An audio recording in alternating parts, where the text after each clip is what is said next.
स्वतंत्रता के बाद जब हमारे देश में नियोजित विकास की राजनीति चली, विकास में नियोजन होने लगा, तो इस नियोजन में दो बातें आई। नियोजन का मतलब है भारत देश के लिए योजनाएं बनने लगी 1951 में। प्रथम पंचवर्षीय जो योजना लागू हुई 1951 से 56 तक, द्वितीय 1956 से 61 तक और तृतीय 61 से 67 तक, 66 तक। ये तीन योजनाओं की हम बात करते हैं और तीनों योजनाओं में क्या क्या रखा गया था, अपने देश के लिए किन किन चीज़ों की आवश्यकता थी। हमने आपको बताया था पहली योजना में कृषि पर जोर दिया गया और इसके लिए जो नेतृत्वकर्ता अर्थशास्त्री थे वो ये कहते थे कि उद्योग यानी आर्थिक विकास की गति को धीमा लेके चलो। पहली योजना में किस चीज़ पर फोकस किया गया था? कृषि पर। कृषि पर फोकस था, यानी पूरा ध्यान कृषि के विकास पर था और यह भी था कि अर्थव्यवस्था को धीरे धीरे विकसित किया जाए, धीरे धीरे आगे बढ़ाया जाए, नहीं तो हमारी अर्थव्यवस्था को नुकसान होगा, विकास को धीरे धीरे बढ़ाओ। लेकिन द्वितीय पंचवर्षीय योजना जो कि 1956 से प्रारंभ हुई, इस योजना में बात आने लगी थी कि कृषि आर्थिक विकास को तीव्र गति से ले जाया जाए और कृषि की जगह उद्योगों पर ध्यान दिया गया, उद्योगों को आगे बढ़ाया जाए। इसीलिए लोगों ने क्या कहा, लोगों ने, जो विपक्षी लोग थे वो कहने लगे जो नियोजन हो रहा है वो शहरों के लिए हो रहा है, गांव के लिए नहीं। शहरों का हित करने के लिए नियोजन किया जा रहा है। चूंकि उद्योग शहरों में केंद्रित होते हैं तो उद्योगों पर ध्यान दिया गया, तो लोगों को, जो विपक्षी थे वो कहने लगे कि शहरों का ज़्यादा विकास किया जा रहा है। इसके बाद एक और विचारधारा थी हमारे सामने। एक बार खड़े होकर अपना नाम बताएं। प्रादित्य, यही है ना आपका नाम?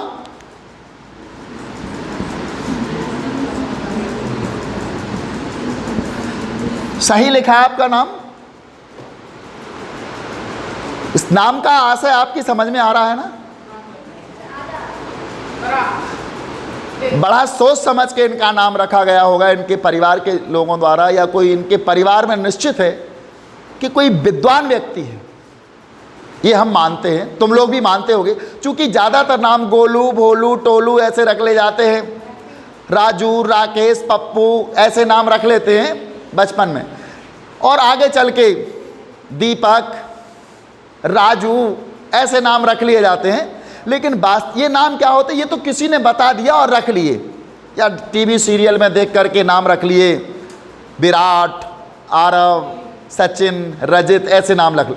लेकिन ये जो नाम है, जो प्रादित्य, ये नाम सोच समझ करके रखा गया नाम है। ऐसे नाम के बालक या बालिकाएं, हम इस नाम की बात नहीं कर रहे, जो सोच समझ के नाम रखे जाते हैं ये निश्चित रूप से बहुत आगे पहुंचते हैं। हम आपको बता दें कि आदित्य, इसको हम लिख सकते हैं आदित्य। क्यों प्रादित्य? इसी ओर संकेत कर रहा है आदित्य। इस नाम में ये छिपा है या नहीं छिपा है? ये क्या होता है आदित्य? सूर्य। लेकिन ये प्रा का मतलब क्या है? प्रारंभ। सुबह जो सूर्य निकलता है उसको प्रादित्य कहते हैं। बट सुबह का सूरज है और सुबह के सूरज को सभी सलाम करते हैं।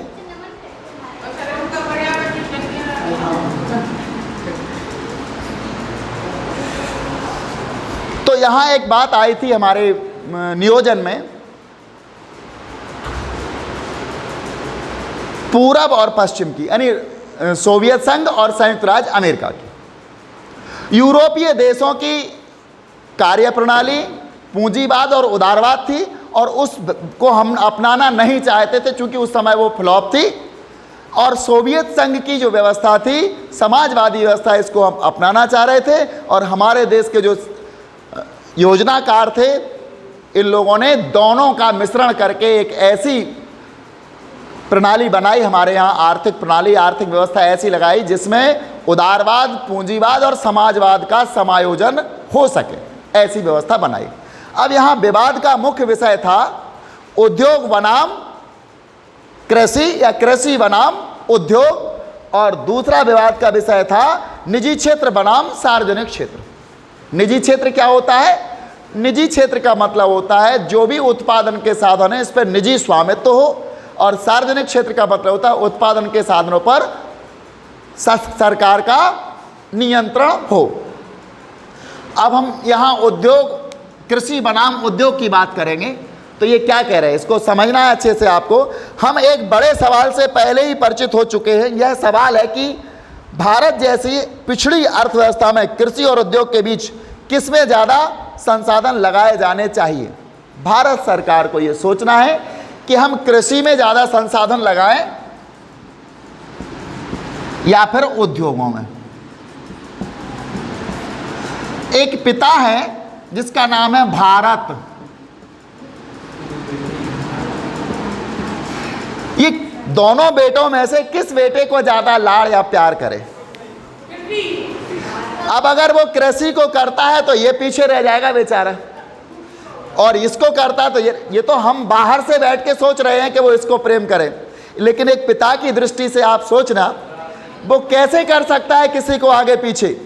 देश तो दोनों को आगे ले चलता है। अगर ऐसा करता है तो देश की अर्थव्यवस्था का बैलेंस यानी संतुलन खराब हो जाएगा। चूंकि कृषि उत्पादन करती है, उद्योग क्या करता है? एक बेटा आलसी और एक मेहनती। उद्योग का मतलब इंडस्ट्रीज होता है, ये भी श्रम करता है, लेकिन ये श्रम से क्या करता है वो हम बताएंगे।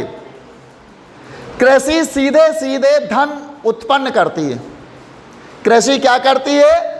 धन को उत्पन्न करती है, पैसा बनाती है।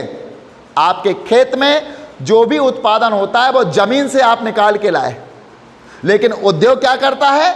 उस उत्पादित माल का, उत्पादित वस्तु का रूप बदल देता है। कुछ नहीं कर रहा है, वो केवल उसके रूप कन्वर्ट कर रहा है। माना कि आपने गेहूं की फसल बोई, गेहूं आपके ने पैदा किया अपने खेत में, ये तो आपने उसको पैदा किया है, लेकिन अब वो उद्योग में जाएगा। आटा उद्योग में गया तो वो आटा बना देगा और त्रिशूल और वो कौन कौन से आटा बना करके बाजार में बेच देगा। उसने क्या किया? उसका रूप बदला, लेकिन पैदा नहीं किया उसने, पैदा किया कृषि ने। दूसरा काम क्या करने वाला है उद्योग? आपने देखा, एक आपने भैंस पाली, भैंस को घास खिलाया, उस घास से दूध आपने पैदा किया, और उस दूध को एक उद्योग वाला आइसक्रीम, दही, छाछ, घी इत्यादि बनाकर बेच देता, तो वो उद्योग उसका है। तो वो क्या कर रहा है? उस दूध का रूप ही तो बदला उसने, और तो कुछ नहीं किया। ये उसके पहले दुग्ध था, उसका रूप बदल दिया। आपने अपने खेत में सागौन या किसी अच्छी लकड़ी के वृक्ष लगाए और वो उगाए आपने, तो आपने तो जनरेट किया है उसको, और उसका ले जाकर के एक बढ़ई, उसको फर्नीचर, सोफा, बेड और विभिन्न प्रकार की टेबल, कुर्सी जो भी बना देता है, तो उसने क्या कर दिया? उसका रूप बदल दिया। तो उद्योग कृषि उत्पन्न करता है और उद्योग रूप बदलता है। ये दो बेटे हैं भारत के, कृषि बनाम उद्योग हम पढ़ रहे हैं। तो इसमें क्या है? सबसे बड़ी बात है कि इसके सामने, भारत के सामने ये समस्या है कि ये सबसे ज़्यादा किसको महत्व दें। महत्व गुण के हिसाब से दिए जाते। दो बेटे हों किसी के, एक बहुत इंटेलिजेंट है, एक कम पढ़ने वाला है, तो उसी हिसाब से जो ज़्यादा है उसको अच्छे स्कूल में, अच्छी कोचिंग्स पर भेज करके उसको पढ़वाया जाता है। जो कम है उससे सोचते चलो इतना पढ़ ले ये कि जिससे इसकी शादी के लिए बहू ढूंढने में दिक्कत ना हो। क्या करे भाई, काम तो उसको करना है। तो ये भी बात है। अब इनमें से, दोनों में से किसको ज़्यादा भारत, किस पर ज़्यादा पैसा खर्च करे, किसको ज़्यादा प्राथमिकता दे? कईयों का मानना था कि दूसरी पंचवर्षीय योजना में कृषि के विकास की रणनीति का अभाव था। हमने आपको बताया ना, प्रथम पंचवर्षीय योजना में क्या हुआ था? प्रथम पंचवर्षीय योजना में कृषि पर ज़्यादा ध्यान दिया गया था, लेकिन दूसरी पंचवर्षीय योजना में कृषि के विकास का क्या था? अभाव था। कृषि पर ज़्यादा नहीं बल्कि उद्योगों पर ज़्यादा ध्यान दिया गया, और इस योजना के दौरान उद्योगों पर जोर देने के कारण खेती और ग्रामीण इलाकों को चोट पहुंची। जब द्वितीय पंचवर्षीय योजना में उद्योगों पर ज़्यादा ध्यान दिया गया तो कृषि पर चोट पहुंची। यहां हम लिख सकते हैं प्रथम पंचवर्षीय और यह है द्वितीय।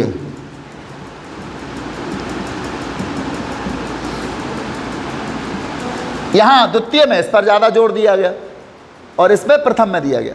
अब दोनों ही बातों में एक बात तो सामने आई, अगर हम इस तरफ ध्यान देंगे तो यहां कम हो जाएगा और यहां देंगे तो यहां कम हो जाएगा। इस योजना के दौरान उद्योगों पर जोर देने के कारण खेती और ग्रामीण इलाकों को चोट पहुंची। जेसी कुमारप्पा जैसे गांधीवादी अर्थशास्त्री ने एक वैकल्पिक योजना का खाका प्रस्तुत किया था। जेसी कुमारप्पा जो कि गांधीवादी नेता थे,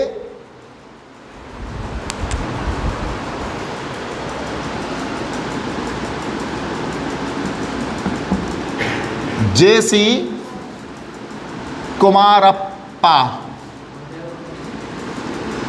ये कौन थे? गांधीवादी नेता थे। गांधीवादी जानते हो ना, अहिंसा के पुजारी, गांधीवादी नेता।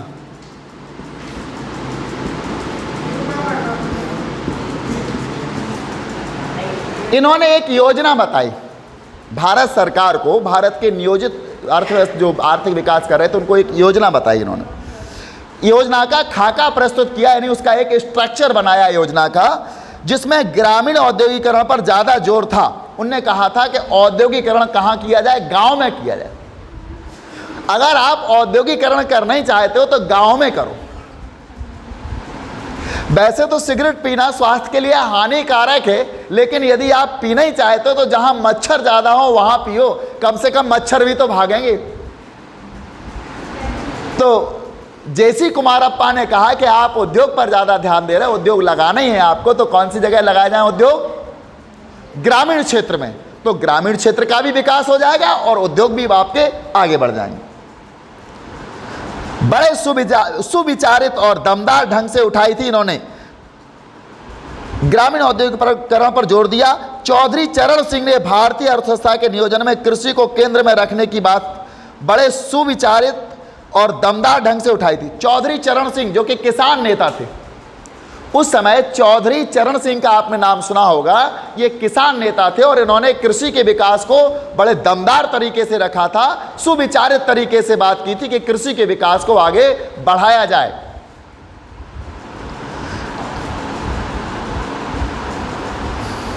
चौधरी चरण सिंह कांग्रेस पार्टी में थे और बाद में उससे अलग होकर उन्होंने भारतीय लोकदल नामक पार्टी बनाई। चौधरी चरण सिंह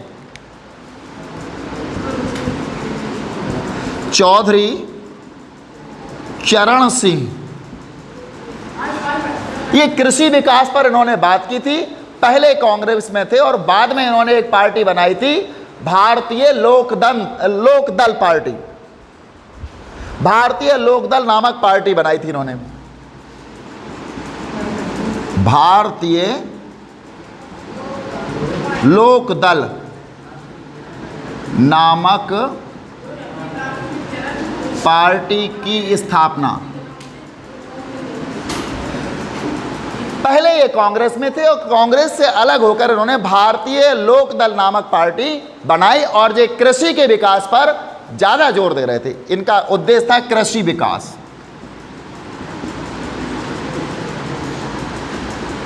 ये भारत सरकार से गुहार लगा रहे थे कि कृषि क्षेत्र में आप ज़्यादा निवेश करें, कृषि क्षेत्र पर आप ज़्यादा ध्यान दें। उन्होंने कहा कि नियोजन से शहरी और औद्योगिक तबके समृद्ध हो रहे हैं। चौधरी चरण सिंह का कहना था कि नियोजन जो चल रहा है द्वितीय पंचवर्षीय योजना में, इससे शहरी लोग और औद्योगिकरण जहां हो रहा है, उद्योग जहां लगाए जा रहे हैं, ये लोग आगे बढ़ रहे हैं। शहरीकरण और औद्योगिक लोगों को ज़्यादा लाभ हो रहा है, किसानों को नहीं हो रहा है, ऐसा चौधरी चरण सिंह का कहना था। और इसकी कीमत किसानों और ग्रामीण जनता को चुकानी पड़ रही थी। इसकी कीमत किसको? किसानों और ग्रामीण जनता को चुकानी पड़ रही थी। कई अन्य लोगों का सोचना था कि औद्योगिक उत्पादन की वृद्धि दर को तेज किए, यानी औद्योगिक उत्पादन की जो वृद्धि दर है उसको तेज किए बगैर गरीबी के मकर जाल से छुटकारा नहीं मिल सकता। कई लोग ये कह रहे थे कि औद्योगिकरण की अगर गति हम तेज नहीं करेंगे तो गरीबी से छुटकारा नहीं मिलेगा, पहले हमें उद्योग को आगे बढ़ाना होगा, तब गरीबी से हमको छुटकारा मिल पाएगा, ऐसा कह रहे थे। चूंकि कृषि से जो उत्पादन हो रहा था उसका रूप बदल करके हम विभिन्न प्रकार की वस्तुएं बना रहे थे, तो वस्तुओं के बनाने में भी बहुत सारे लोग जो बेरोजगार थे उनको रोजगार मिल जाता है और उनके पास आमदनी होने लगती है। ये कुछ लोगों का कहना था, कुछ का था चौधरी चरण सिंह जैसे लोगों का कहना था कि कृषि के विकास को आगे बढ़ाया जाए, लेकिन कुछ लोगों ने ये कहा था कि जब तक हम औद्योगिकरण को आगे नहीं बढ़ाएंगे तब तक गरीबी से हमें छुटकारा नहीं मिलेगा। इन लोगों का तर्क था कि भारतीय अर्थव्यवस्था के नियोजन में खाद्यान्न के उत्पादन को बढ़ाने की रणनीति अवश्य ही अपनाई गई थी। उन्होंने ये कहा था कि भारत के नियोजन में खाद्यान्न का उत्पादन बढ़ाने के लिए, खाद्यान्न मतलब खाने वाले जो अन्न होते हैं, इनके उत्पादन को बढ़ाने के लिए तो रणनीति अवश्य बनाई गई थी। राज्य ने भूमि सुधार और ग्रामीण निर्धनों के बीच संसाधन के बंटवारे के लिए कानून बनाए। राज्य सरकार ने क्या किया था, भूमि सुधार के लिए, भूमि सुधार का मतलब हमारे यहाँ जो ज़मीन थी उसका सुधार करना, जैसे कि उबड़ खाबड़ ज़मीन को समतल बनाना, एक व्यक्ति के टुकड़ों टुकड़ों में ज़मीन है उस ज़मीन को एक जगह कर देना, और विभिन्न प्रकार के भूमि सुधार कार्यक्रम लाए गए थे। ऊसर ज़मीन, बंजर ज़मीन जो होती थी जहाँ कुछ होता नहीं था, उस ज़मीन को उर्वरक डाल करके उपजाऊ बनाना।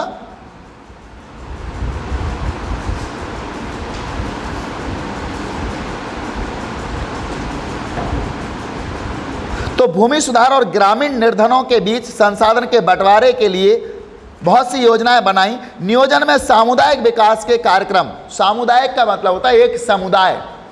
समुदाय क्या होता है, समान उद्देश्यों के साथ बढ़ने वाले लोगों के समूह को समुदाय कहते हैं। समान उद्देश्यों को लेकर, जिनके एक समान उद्देश्य होते हैं और एक साथ बढ़ने वाले, एक जैसे उद्देश्यों को लेकर के एक साथ बढ़ने वाले लोगों के समूह को समुदाय कहते हैं। इनका उदय भी सामूहिक रूप से होता है और अस्त भी ये सामूहिक रूप से होते हैं, एक साथ इनके उद्देश्य या हित होते हैं। तो सामुदायिक विकास के कार्यक्रम तथा सिंचाई परियोजनाओं पर बड़ी रकम खर्च करने की बात कही गई थी। इस योजना में सामुदायिक विकास के ऊपर और सिंचाई परियोजनाओं पर, सिंचाई परियोजना जैसे कि नहरें बनाना है, खेतों की सिंचाई करने के लिए बहुत ज़्यादा रकम खर्च करने की बात कही गई थी। नियोजन की नीतियाँ असफल नहीं हुई। नियोजन में जो नीतियां बनाई थी सिंचाई की परियोजनाओं पर खर्च करने की या अन्य सामुदायिक विकास कार्यक्रम लाने की, ये असफल नहीं हुई बल्कि सफल हुई थी। दरअसल इनका कार्यान्वयन ठीक नहीं हुआ। योजनाएं तो ठीक थी लेकिन इनका जो कार्यान्वयन होता है, इनको लागू करना होता है, ये ठीक तरीके से नहीं हो पाया। जैसे आपके पिताजी आपके लिए एक लिस्ट बना देते हैं कि सुबह आपको इतने बजे उठना है, इतने बजे स्नान करना है, इतने बजे आपको नाश्ता लेना है, इतने बजे आपको पढ़ना है, ये सारे आपके लिए क्या बना दिया, एक योजना बना दी। योजना बुरी नहीं है लेकिन इसका कार्यान्वयन हो जाए, जब तो वो कागज रखा रह जाए केवल, क्या मतलब हुआ, योजना तो अच्छी थी। तो भारत सरकार ने भी जो नियोजन के समय योजना बनाई थी वो अच्छी थी किंतु उसका कार्यान्वयन नहीं हो पाया। नियोजन की नीतियां सफल नहीं हुई। दरअसल इनका कार्यान्वयन ठीक नहीं हुआ, यानी असफल नहीं हुई लेकिन इनका कार्यान्वयन नहीं हुआ क्योंकि भूमि संपन्न तबके के पास सामाजिक और राजनीतिक ताकत ज़्यादा थी। भूमि किसके पास थी उस समय, संपन्न तबके के पास। गरीब लोगों के पास भूमि नहीं थी, निर्धनों के पास भूमि नहीं थी, जो संपन्न लोग थे उन्हीं के पास भूमि थी। अब भूमि सुधार करेंगे तो किसको फायदा होगा, गरीबों को तो नहीं होगा क्योंकि उनके पास भूमि थी ही नहीं। भूमि संपन्न लोगों के पास थी और भूमि सुधार के संबंधित जितनी भी नियोजन की योजना लाएंगे वो उससे लाभ केवल उन्हीं को होगा। इसके अतिरिक्त ऐसे लोगों की एक दलील यह भी थी कि यदि सरकार कृषि पर ज़्यादा धनराशि खर्च करती तब भी ग्रामीण गरीबी की विकराल समस्या का समाधान ना कर पाती। यानी कुछ लोग ये भी कह रहे हैं कि कृषि पर भी सरकार ज़्यादा खर्च करे तो भी गरीबी दूर नहीं होगी। इसका मुख्य कारण क्या था, गरीबों के पास भूमि थी ही नहीं। हम जिसके लिए पैसा खर्च कर रहे हैं वो तो संपन्न लोगों के पास है, तो गरीबी से दूर नहीं हो सकते थे, गरीबी से छुटकारा नहीं मिलने वाला था। अगला आता है निजी क्षेत्र बनाम सार्वजनिक क्षेत्र। तो निजी क्षेत्र बनाम सार्वजनिक क्षेत्र पर हम कल बात करेंगे। निजी क्षेत्र बनाम सार्वजनिक क्षेत्र, यानी कि गवर्नमेंट और प्राइवेट सेक्टर, गवर्नमेंट सेक्टर और प्राइवेट सेक्टर की बात करेंगे।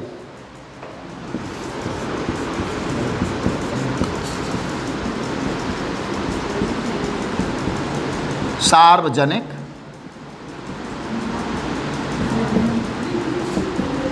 हम इतना आपको थोड़ा बता दें, जब उत्पादन के साधनों पर निजी लोगों का स्वामित्व होता है। देखिए, अगर कहीं आपको ऐसा लगे कि हमें ये हिंदी के शब्द कुछ टफ हो जाते तो पूछ लिया करो। जब उत्पादन के साधनों पर निजी लोगों का स्वामित्व होता है तो वो निजी सेक्टर या निजी क्षेत्र कहलाता है, यानी इसको अपन प्राइवेट सेक्टर कहते हैं। निजी का मतलब प्राइवेट। जैसे कि कोई उद्योग लगा लेता है एक उद्योगपति, वही उसका ऑनर है, वही उसका स्वामी है, वही कितने लोगों को वर्कर के लिए रखना है, कितने लोगों को हटाना है, क्या उत्पादन करना है, कितना उत्पादन करना है, किस मात्रा में करना है, कहाँ बेचना है, कहाँ से कच्चा माल लेना है, सारे निर्णय वही व्यक्ति करता है। तो ये हो गया प्राइवेट सेक्टर, यानी निजी क्षेत्र। दूसरा सार्वजनिक क्षेत्र। सार्वजनिक क्षेत्र में कितना उत्पादन करना है, क्या उत्पादन करना है, ये सारे निर्णय, कितने लोगों को कार पर रखना है, किन लोगों को हटाना है, सभी निर्णय जब सरकार लेती है तो इसको सार्वजनिक क्षेत्र कहते हैं। अंग्रेजी में अगर हम बोलें तो private sector and government sector, दो क्षेत्र होते हैं। गवर्नमेंट सेक्टर में को सार्वजनिक क्षेत्र कहते हैं, इसमें सारे निर्णय, सारा स्वामित्व सरकार का होता है, और प्राइवेट में एक किसी व्यक्ति या उद्योगपति का होता है। तो ये हम कल पढ़ेंगे।